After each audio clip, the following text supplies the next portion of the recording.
Hello everyone, అన్ని పూజలకి use అయ్యే ఒక మంచి డిఐవై చూపిస్తాను. ముందుగా ఇలా కార్డ్బోర్డ్ తీసుకొని స్క్వేర్ షేప్ అయితే డ్రా చేసుకోవాలి. చుట్టూ 8 సెంటీమీటర్స్ వచ్చే విధంగా స్క్వేర్ ని డ్రా చేసుకున్న తర్వాత కట్ చేసుకున్నాను. సేమ్ ఇలానే మొత్తం 4 స్క్వేర్స్ అయితే కట్ చేసుకున్నాను. ఇలా కట్ చేసుకున్న తర్వాత వీటిని పక్కన పెట్టేసుకొని ఇప్పుడు ఒక వేస్ట్ షాపింగ్ బ్యాగ్ అయితే తీసుకొని ఇలా కట్ చేసుకున్నాను. ఒకవేళ మీరు చేసుకోవాలనుకుంటే దీని ప్లేస్ లో 3-4 లేయర్లు న్యూస్ పేపర్ అయినా తీసుకోవచ్చు. ఇప్పుడు ఈ బ్యాగ్ ని ఇలా కొంచెం కొంచెం రోల్ చేసుకుంటూ కంప్లీట్ గా రోల్ చేసేసుకోవాలి. చివర్లో గమ్ అప్లై చేసుకొని అంటించేసుకుంటే ఒక పోల్ రెడీ అయిపోతుంది.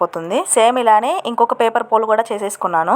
ఇప్పుడు మనం ముందుగా కట్ చేసి పెట్టుకున్న స్క్వేర్ ని తీసుకొని ఈ విధంగా గమ్ అప్లై చేసుకొని ఒక పోల్ ని అయితే ఇలా అంటించేసుకోవాలి. ఇప్పుడు ఇంకొక స్క్వేర్ ని తీసుకొని మిడిల్ లో గమ్ అప్లై చేసుకొని దీని పై భాగాన్ని వచ్చే విధంగా అంటించేయాలి. సేమ్ ఇలానే ఇంకొక పోల్ ని కూడా ప్రిపేర్ చేసుకున్నాను. ఇప్పుడు వీటికి వుడెన్ లుక్ రావాలనేసి రెండిటికి కంప్లీట్ గా బ్రౌన్ కలర్ పెయింట్ అయితే వేసేసుకున్నాను. మీరు చేసుకోవాలనుకుంటే కలర్ మీ ఆప్షన్ అనమాట, ఏ కలర్ అయినా యూస్ చేసుకోవచ్చు. ఇలా రెండిటికి వేసేసుకున్న తర్వాత ఇప్పుడు నా దగ్గర పాత చీరది లేస్ ఉంది, అది తీసుకున్నాను. ఇప్పుడు ఈ స్క్వేర్ కి నేను చూపిస్తున్న విధంగా గమ్ అప్లై చేసుకొని మనం తీసుకున్న లేస్ ఉంది కదా, దాన్ని ఈ విధంగా చుట్టూ అంటించేసేసుకోవాలి. రెండిటికి కూడా కంప్లీట్ గా అంటించుకోవాలన్నమాట. అంటే పైన ఉండే స్క్వేర్ కి కింద ఉండే స్క్వేర్ కి రెండిటికి అంటించేసుకున్నాను.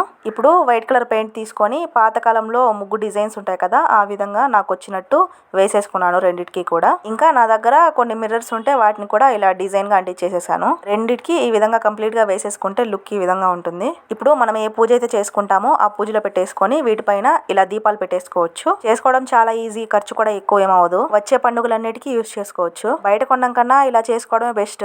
ఈ దీపం స్టాండ్స్ మీకు ఎలా అనిపించాయో కామెంట్ చేసి, నచ్చితే ఒక లైక్ చేసి ప్లీజ్ ఛానల్ ని సబ్స్క్రైబ్ చేసుకోండి.